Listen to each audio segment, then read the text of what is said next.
Hello and welcome to Stop and Go F1, everyone's favourite Formula 1 YouTube channel, or should I say, everyone's favourite Formula 3 YouTube channel, because this is our first video on the Formula 3 series. Now, despite following Formula 1 for all of my life, I've never really followed the feeder series before, and that's kind of my aim this year, to get more into that. So we're starting with Formula 3 here, with a roundup of everything that happened this weekend, starting with the sprint. Now, Formula 3 is the series that dares to ask the question, what would happen if you put 30 children in very fast open-wheel cars?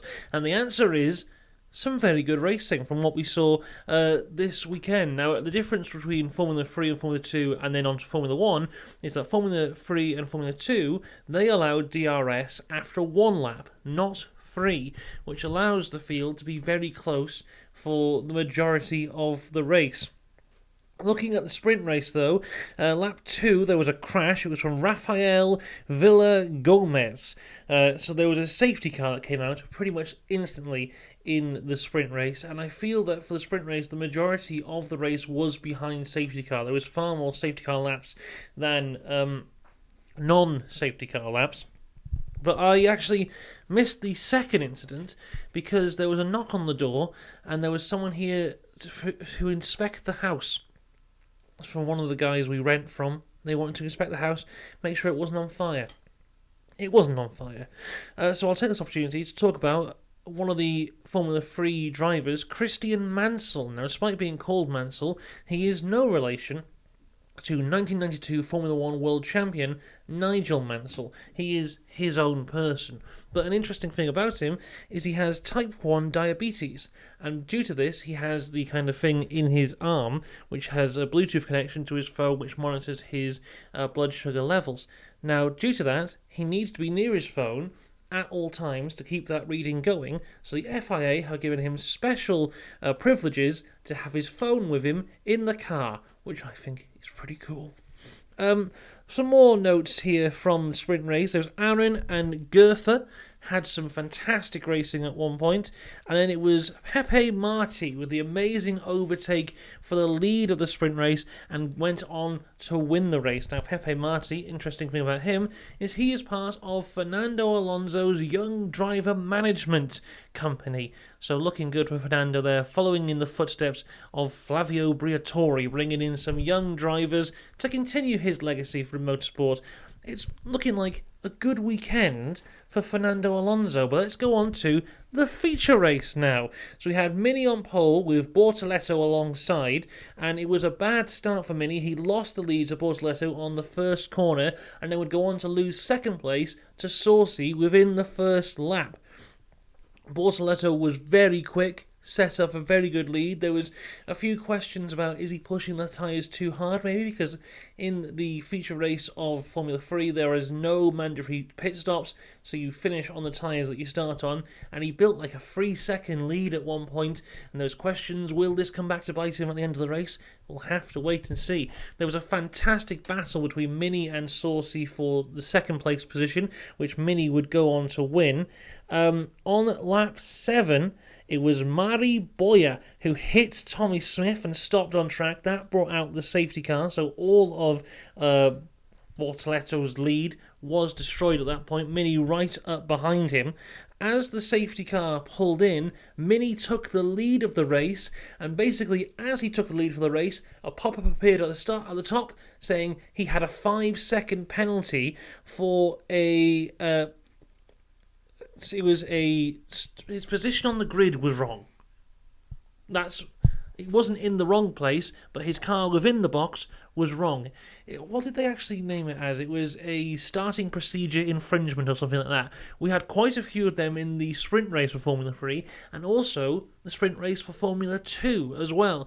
The FIA seems to be cranking down on this. For the sprint races, it appeared to be engineers not getting off the grid in time, whereas Minnie's wasn't to do with the engineer, it was to do with how his car was positioned within his starting box.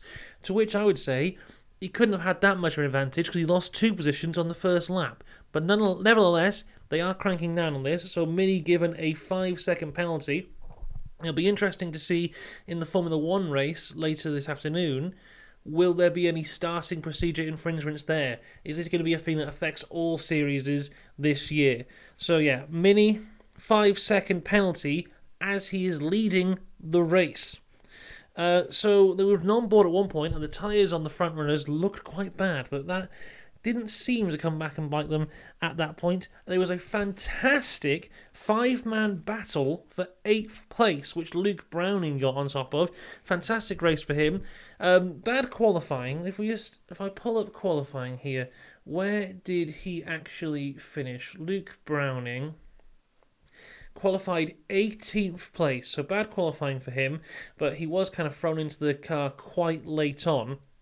But a fantastic race. At the points he got up to 5th place, he had gained 11 positions. Where did he actually finish? Let's have a look. So, Luke Browning, he finished 5th. So from 18th on the grid to 5th. Fantastic race for him. Definitely one to watch. If he can fix that qualifying, then he definitely can be up there racing against old guys at the front. Saucy was eventually caught and lost 4th place, but he would gain that back later on. We'll explain why. Tommy Smith again going very deep into turn 1, and that was what brought out the safety car? I can't remember. There was a safety car though near the end. Out of 22 laps, on lap 21, there was a safety car. At this point, Gabriele Minì had pulled out a 5-second lead from 3rd. So he was leading the race, but with his 5-second penalty, he would have finished 3rd place when the safety car comes out, destroying everything he had done. What a roller coaster this guy had. Starts on pole, loses 2 positions within the first lap, fights his way back to 2nd, safety car comes out, he battles for 1st place, he gets 1st place, penalty, 5-second penalty to put him back again. Then he builds a lead, he's going to stay on the podium, safety car again, destroys everything that he did. What a race for him. I mean, you can tell that the talent is there, and he just got very unlucky here with the positioning of his car on the starting grid, but hopefully he'll be back and doing well again. The good news, and I'm not sure how this was worked out, but he did finish 8th. Despite everyone finishing behind safety car, he managed to finish 8th with the 5-second gap, which to me makes no sense because they were all like bumper to bumper, so surely he should be at the back, but somehow he finished 8th. So he does walk away from this with 4 points, so it's not all for nothing. So Bortoleto, he finished the race in 1st place, winning the race with Oliver Gunther, and then Dino.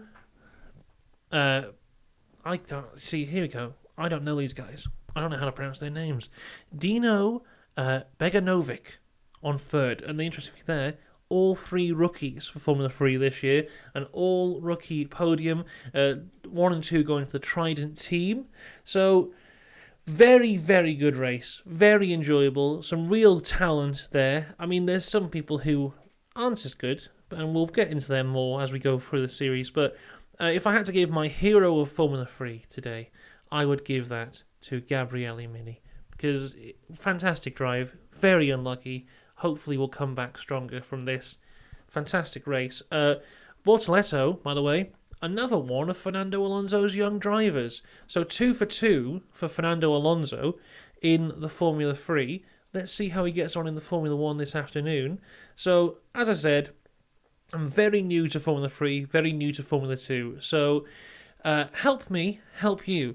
So if you are a big fan of Formula 3 and there's something I've got wrong here or something you think I should know, let me know in the comments. We'll all learn together and have a lovely time watching Formula 3. So I hope you have enjoyed this video. I'll be back in a little bit to discuss Formula 2, then back again this afternoon for Formula 1. So make sure you subscribe for all that. See you later.